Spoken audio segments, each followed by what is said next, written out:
अस्सलामुअलैकुम जी सारे वीरा दोस्तां नूं की हाल चाल है ठीक हो। मैं जी तुहाड़ा दोस्त सुल्तान शेख पंजाब के खूबसूरत संती शहर सियालकोट तो ते तुसीं वेखण दे मेरा यूट्यूब चैनल अपना पंजाबी व्लॉग। अज की जिहड़ी वीडियो है ना वो वे अपने परदेसी भरावां वास्ते जिहड़ा पाकिस्तान तो दूर रह के ते पाकिस्तान वास्ते करदे ने मेहनत, जिहड़े रहिंदे ने मिडल ईस्ट दे विच, जिहड़े रहिंदे ने यूरोप दे विच, उन्हां सारे दोस्तां वास्ते, उन्हां सारे पाकिस्तानियां वास्ते अज दी वीडियो जी।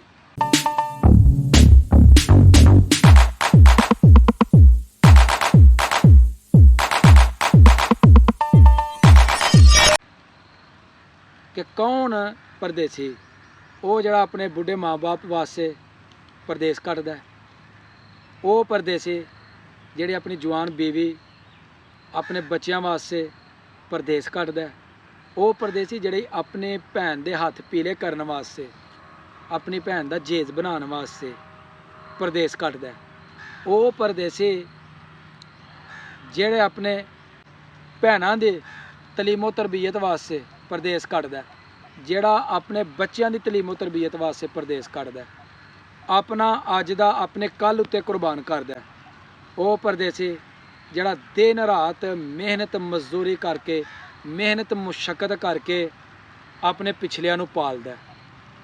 उन्होंने ज़रा पता नहीं हुंदा जनाब दिन चढ़िया रात पई है की हो रहा है, लेकिन वो मेहनत जिहड़ा ना अपने पिछलियां वास्ते बड़ी करदा है। ते मेरा सलाम है जनाब उन्हां परदेसियां भरावां नूं जिहड़ा जनाब अपनी जवानी नूं परदेस दे विच रोल के ते अपने मापियां वास्ते, अपने भैन भरावां वास्ते, अपने संगी साथियां वास्ते मेहनत ते मजदूरी करदा, मेहनत ते मुशक्कत करदा वे। ते जनाब वो परदेसी जिहड़े अपनी सारी जवानी जिहड़े ना जिहड़े पीक दे दिन हुंदे ने अपने वतन दे विच, अपने पिंड दे विच, अपने साथियां दे विच खेडण दे, वो जनाब वक्त जिहड़ा ना वो परदेस दे विच गुजार दिंदा है। वो वक्त जिहड़ा अपनी बीवी बच्चों के कोल गुजारन दा हुंदा है परदेस दे विच गुजार दिंदा है। वो परदेसी जिहदा वक्त अपने बुढ़े माँ प्यो दी कोल रह के खिदमत करन दा हुंदा वे, वो जनाब परदेस दे विच रोल दिंदा है। ते जनाब परदेसी जिहड़ा ना लफज को मामूली लफज नहीं, जिहड़े परदेस कटदे ने ना उन्हां नूं पुछो परदेस हुंदा की है। ऐ ते असीं जनाब इत्थे बड़ियां मौजां मारने आ ना, सानूं वो जनाब माल भेजदे ने ते असीं कहने मेरा भरा मेरा पुत्तर। कदी उन्हां नूं पुछो किस तरह बुक बुक बेचारे रोंदे ने, कपड़े धोने आपी, पकानी आपी, सफाई आपी, हर काम बेचारे ने आपी, सुबह तो लग के शाम तक करनी मेहनत मुशक्कत मजदूरी ते थकिया हारिया आना ते जनाब सारे काम आपी। असीं वेखो ना सुबह काम ते जाने शाम नूं घर आने आ, पक्की मिलदी है, धोते मिलते हैं, बिस्तर कीता मिलता है, असीं ते बड़े आराम दे विच आ। और फिर भी यार साढ़े वास्ते बड़ा कुछ करते हैं परदेसी, हर तरह की कुर्बानी देंदे ने। ते जो कोई ईद ते दिन दिहाड़ आंदा ना ते जनाब वो जो तनख्वाह भेजते हैं ना साड़ी जनाब बड़ी तगड़ी ईद हो जाती है, बल्ले बल्ले हो जाती है। छोटी ईद होए कपड़े सोहने लै लैंदे आ, वड्डी ईद होए जानवर सोहना लै लैंदे आ। फिर उस बाद जनाब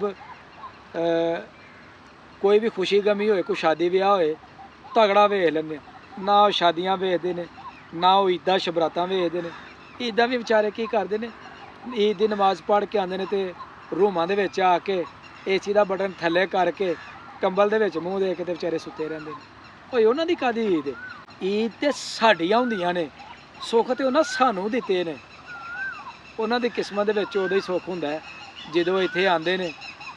ते कई ते बेचारे ऐसे हुंदे ने वो बेचारे मायूस हो के जाते हैं कि जनाब अगे आके असीं उन्हां दा धूं कढ़ छड्डने आ, इन्ने कर खर्चे असीं वधा दिंदे आ। वो जिहड़े बेचारे कोई चंद दिहाड़े आंदे ने ना छुट्टी, ते वो भी कोई छुट्टी हुंदी है ना जनाब, बच्चों नाल रज के बेचारे बहिंदे ने, ना अपने माँ प्यो दे नाल, ना कोई रिश्तेदारां नूं मिलन मिलाप। जिस तरह आंदे ने उस तरह जनाब बोरी बिस्तरा चुकदे ने ते तुर जांदे ने। फिर लगे रहिंदे ने जनाब मेहनत करने यार, बच्चे पढ़ जान, बच्चे को मुकाम हासिल कर लैन, ਭੈਣਾਂ ਦੇ ਹੱਥ ਜਿਹੜੇ ਪੀਲੇ ਕਰਨੇ ਨੇ ਉਹ ਜਲਦ ਤੋਂ ਜਲਦ ਹੋ ਜਾਣ। ਉਹ ਬੜੀਆਂ ਜ਼ਿੰਮੇਵਾਰੀਆਂ ਜਨਾਬ ਉਹਨਾਂ ਦੇ ਉੱਤੇ। ਤੇ ਅੱਲਾ ਕਰੇ ਜੀ ਸਾਡੇ ਉਹ ਪਰਦੇਸੀ ਭਾਈ ਜਿਹੜੇ ਪਰਦੇਸ ਕੱਟਣ ਦੇ ਨੇ, ਚਾਹੇ ਉਹ ਯੂਰਪ ਦੇ ਵਿੱਚ ਨੇ, ਚਾਹੇ ਉਹ ਮਿਡਲ ਈਸਟ ਦੁਬਈ ਹੈ, ਕੋਈ ਮਸਕਤ ਨੇ, UAE ਨੇ, ਕਿਸੇ ਵੀ ਦੁਨੀਆ ਦੇ ਕੋਨੇ 'ਤੇ ਨੇ। ਅੱਲਾ ਜੀ ਉਹਨਾਂ ਦੀ ਮੁਸ਼ਕਲਾਤਾਂ ਨੂੰ ਆਸਾਨ ਕਰੇ, ਕਿਉਂਕਿ ਉਹਨਾਂ ਨੇ ਪਾਕਿਸਤਾਨ ਦੀ ਤਰੱਕੀ ਵਾਸਤੇ ਬੜਾ ਕੰਮ ਕੀਤਾ। ਉਹਨਾਂ ਨੇ ਜਨਾਬ ਆਪਣੇ ਘਰ ਦੀ ਤਰੱਕੀ ਵਾਸਤੇ ਬੜਾ ਕੰਮ ਕੀਤਾ। ਉਹਨਾਂ ਦੀ ਖਾਹਿਸ਼ ਹੀ ਹੁੰਦੀਆਂ ਨੇ ਬਸ ਯਾਰ ਆਪਣੇ ਬੱਚੇ ਵਾਸਤੇ ਸੋਹਣਾ ਮਕਾਨ ਬਣਾ ਲਈਏ, ਆਪਣੇ ਬੱਚਿਆਂ ਵਾਸਤੇ ਕੋਈ ਜਾਇਦਾਦ ਬਣਾ ਲਈਏ। ਤੇ ਵਿਚਾਰੇ ਕਈ ਤੇ ਉੱਥੇ ਹੀ ਪਰੇਸ਼ਾਨੀਆਂ ਦੇ ਵਿੱਚ, ਮੁਖਤਲਿਫ ਮਰਜ਼ਾਂ ਦੇ ਵਿੱਚ ਮੁਬਤਲਾ ਹੋ ਜਾਂਦੇ ਨੇ। ਅੱਲਾ ਉਹਨਾਂ ਨੂੰ ਜੀ ਸਿਹਤ ਤੇ ਤੰਦਰੁਸਤੀ ਦੇ। ਤੇ ਇਨਸ਼ਾਅੱਲਾ ਪਰਦੇਸੀ ਭਾਈਓ ਤੁਸੀਂ ਮੈਨੂੰ ਉੱਥੇ ਬੁਲਾਣਾ, ਮੈਂ ਤੁਹਾਡੇ ਨਾਲ ਵਲਾਗ ਉੱਥੇ ਆ ਕੇ ਬਣਾਉਣਾ ਹੈ। ਕਿਆ ਮੇਰੇ ਪਰਦੇਸੀ ਭਾਈ ਨੇ ਤੇ ਹਮੇਸ਼ਾ ਜਿਉਂਦੇ ਰਹੋ, ਵਸਦੇ ਰਹੋ ਤੇ ਜਿੱਥੇ ਰਹੋ ਜਨਾਬ ਖੁਸ਼ ਰਹੋ। ਅਸੀਂ ਵੀ ਤੁਹਾਡੇ ਨਾਲ ਬੜਾ ਪਿਆਰ ਕਰਨੇ, ਤੁਸੀਂ ਵੀ ਸਾਡੇ ਨਾਲ ਬੜਾ ਪਿਆਰ ਕਰ ਦਿਓ, ਕਿਉਂਕਿ ਕਈਆਂ ਪਰਦੇਸੀ ਭਰਾਵਾਂ ਨੇ ਸਪੈਸ਼ਲ ਕਿਹਾ ਯਾਰ ਸਾਡੇ ਤੇ ਵੀਡੀਓ ਤੇ ਬਣਾਵੋ। ਮੈਂ ਜੀ ਇਨਸ਼ਾਅੱਲਾ ਜ਼ਰੂਰ ਬਣਾਵਾਂਗੇ। ਤੇ ਅੱਜ ਮੌਕਾ ਮਿਲਿਆ, ਰੱਬ ਨੇ ਮੌਕਾ ਦਿੱਤਾ, ਉਹਨਾਂ ਭਰਾਵਾਂ ਦੀ ਆਵਾਜ਼ ਬਣੇ ਆ, ਅਸੀਂ ਸਮਝ ਸਕਦੇ ਉਹਨਾਂ ਦੇ ਜਿਹੜੇ ਦੁੱਖ ਨੇ। ਕਿਉਂਕਿ ਪਰਦੇਸ ਕੱਟਣਾ ਜਿਹੜਾ ਨਾ ਕੋਈ ਸੌਖਾ ਨਹੀਂ, ਬੜਾ ਔਖਾ ਹੈ। ਯਾਰ ਸਾਡੇ ਕੋਲ ਇੱਥੇ ਜਿਹੜੇ ਦੂਸਰੇ ਇਲਾਕਿਆਂ ਦੇ ਵਿਚਾਰੇ ਆਉਂਦੇ ਨੇ ਨਾ ਮਿਹਨਤ ਮਜ਼ਦੂਰੀ ਕਰਨ ਵਾਸਤੇ, ਨਾ ਉਹਨਾਂ ਦਾ ਕੋਈ ਪਾਣ ਨਾ ਉਹਨਾਂ ਦਾ ਕੋਈ ਖਾਣ, ਵਿਚਾਰੇ ਬੜੀ ਮਾਯੂਸੀ ਦੀ ਜ਼ਿੰਦਗੀ ਗੁਜ਼ਾਰਦੇ ਨੇ। ਤੇ ਕੋਈ 40-50 ਹਜ਼ਾਰ 30-40 ਹਜ਼ਾਰ ਰੁਪਇਆ ਕਮਾ ਕੇ ਤੇ ਜਨਾਬ ਆਪਣੇ ਪਿੱਛੇ ਇਲਾਕਿਆਂ 'ਚ ਭੇਜਦੇ ਨੇ। ਤੇ ਜਿਹੜੇ ਬਾਹਰ ਬੈਠੇ ਨੇ ਇਹ ਤੇ ਫਿਰ ਵੀ ਵਿਚਾਰੇ ਮਹੀਨੇ ਬਾਅਦ 2 ਮਹੀਨੇ ਬਾਅਦ ਮਿਲ ਲੈਂਦੇ ਨੇ। ਤੇ ਜਿਹੜੇ ਸਾਡੇ ਬਾਹਰ ਪਰਦੇਸੀ ਨੇ ਉਹ ਸਾਲਾਂ ਬਾਅਦ ਸਾਨੂੰ ਮਿਲਣ ਆਉਂਦੇ ਨੇ। ਤੇ ਜਦੋਂ ਆਉਂਦੇ ਨੇ ਸਾਨੂੰ ਬੜਾ ਚਾਅ ਹੁੰਦਾ ਯਾਰ ਉਹ ਮੇਰਾ ਯਾਰ ਆਇਆ, ਉਹ ਮੇਰਾ ਪੁੱਤਰ ਆਇਆ, ਮੇਰਾ ਭਰਾ ਆਇਆ, ਤੇ ਬੜੀ ਉਦੋਂ ਖੁਸ਼ੀ ਹੁੰਦੀ ਹੈ। ਤੇ ਮੈਂ ਜੀ ਫਿਰ ਇੱਕ ਵਾਰੀ ਸਲਾਮ ਤੇ ਸਲੂਟ ਪੇਸ਼ ਕਰਨਾ ਆਪਣੇ ਪਰਦੇਸੀ ਭਾਈਆਂ ਨੂੰ। ਦਿਲ ਲਾ ਕੇ ਯਾਰੋ ਮਿਹਨਤ ਕਰਨੀ ਹੈ, ਘਬਰਾਉਣਾ ਨਹੀਂ। ਅੱਲਾਹ ਤਾਲਾ ਤੁਹਾਡਾ ਸਾਰਿਆਂ ਦਾ ਜਿਹੜਾ ਨਾ ਹਾਮੀ ਨਾਸਰ ਹੋਏ। ਤੁਸੀਂ ਆਪਣੇ ਘਰ ਵਾਸਤੇ, ਆਪਣੇ ਬੁੱਢੇ ਮਾਂ ਬਾਪ ਵਾਸਤੇ ਬੜੀ ਮਿਹਨਤ ਕਰਦੇ ਹੋ ਤੇ ਇਸ ਤਰ੍ਹਾਂ ਹੀ ਮਿਹਨਤ ਕਰਦੇ ਰਹੋ ਤੇ ਉਹਨਾਂ ਵਾਸਤੇ ਜਨਾਬ ਰਿਜ਼ਕ ਹਲਾਲ ਕਮਾਉਂਦੇ ਰਹੋ। ਤੇ ਮੇਰੀ ਰੱਬ ਅੱਗੇ ਦੁਆ ਹੈ ਕਿ ਅੱਲਾ ਮੇਰੇ ਪਰਦੇਸੀ ਭਰਾਵਾਂ ਨੂੰ ਜਨਾਬ ਖੁਸ਼ ਰੱਖੇ, ਆਬਾਦ ਰੱਖੇ। ਮੇਰੇ ਕੋਲ ਅਲਫਾਜ਼ ਨਹੀਂ ਜਿਹੜੇ ਮੈਂ ਉਹਨਾਂ ਵਾਸਤੇ ਅਦਾ ਕਰ ਸਕਾਂ, ਕਿਉਂਕਿ ਬੜਾ ਔਖਾ ਲਫ਼ਜ਼ ਹੈ ਪਰਦੇਸੀ। ਮੈਂ ਬਸ ਇਹੀ ਕਹਿ ਸਕਣਾ ਕਿ ਤੁਸੀਂ ਖੁਸ਼ ਰਹੋ, ਜਿਉਂਦੇ ਰਹੋ, ਵਸਦੇ ਰਹੋ। ਤੇ ਇਨਸ਼ਾਅੱਲਾ ਰਹੀ ਜ਼ਿੰਦਗੀ ਤੇ ਤੁਹਾਡੇ ਨਾਲ ਮੁਲਾਕਾਤ ਆ ਕੇ ਜ਼ਰੂਰ ਕਰਾਂਗੇ ਰੱਬ ਦੇ ਘਰ ਦੇ ਵਿੱਚ।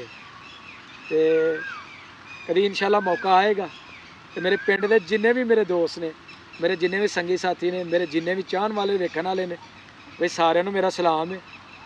ਤੇ ਸਾਰਿਆਂ ਨੂੰ ਜਨਾਬ ਦਿਲ ਦੀ ਅਥਾਹ ਗਹਿਰਾਈਆਂ ਤੋਂ ਜਨਾਬ ਮੇਰਾ ਸਲੂਟ ਹੈ। ਤੇ ਇਹਨਾਂ ਲਫ਼ਜ਼ਾਂ ਦੇ ਨਾਲ ਮੈਨੂੰ ਦੇਵੋ ਇਜਾਜ਼ਤ। ਅਗਰ ਮੇਰੀ ਵੀਡੀਓ ਲੱਗੇ ਚੰਗੀ ਤੇ ਮੇਰੀ ਵੀਡੀਓ ਨੂੰ ਇੱਕ ਲਾਈਕ ਕਰ ਦੇਣਾ ਤੇ ਮੇਰੀ ਵੀਡੀਓ ਨੂੰ ਜ਼ਿਆਦਾ ਤੋਂ ਜ਼ਿਆਦਾ ਸ਼ੇਅਰ ਕਰਨਾ। ਤੇ ਜਿਹੜੇ ਦੋਸਤ ਮੇਰੇ ਚੈਨਲ ਤੇ ਨਵੇਂ ਨੇ ਨਾ ਉਹ ਮੇਰੇ ਚੈਨਲ ਨੂੰ ਜਲਦੀ ਤੋਂ ਜਲਦੀ ਸਬਸਕ੍ਰਾਈਬ ਕਰ ਦਿਓ ਤਾਂ ਕਿ ਆਉਣ ਵਾਲੀ ਵੀਡੀਓ ਦਾ ਨੋਟੀਫਿਕੇਸ਼ਨ ਤੁਹਾਨੂੰ ਬਰ ਵਕਤ ਮਿਲਦਾ ਰਹੇ। ਮੈਨੂੰ ਦੇਵੋ ਇਜਾਜ਼ਤ। ਹਮੇਸ਼ਾ ਖੁਸ਼ ਰਹੋ, ਆਬਾਦ ਰਹੋ। ਅੱਲਾ ਹਾਫਿਜ਼।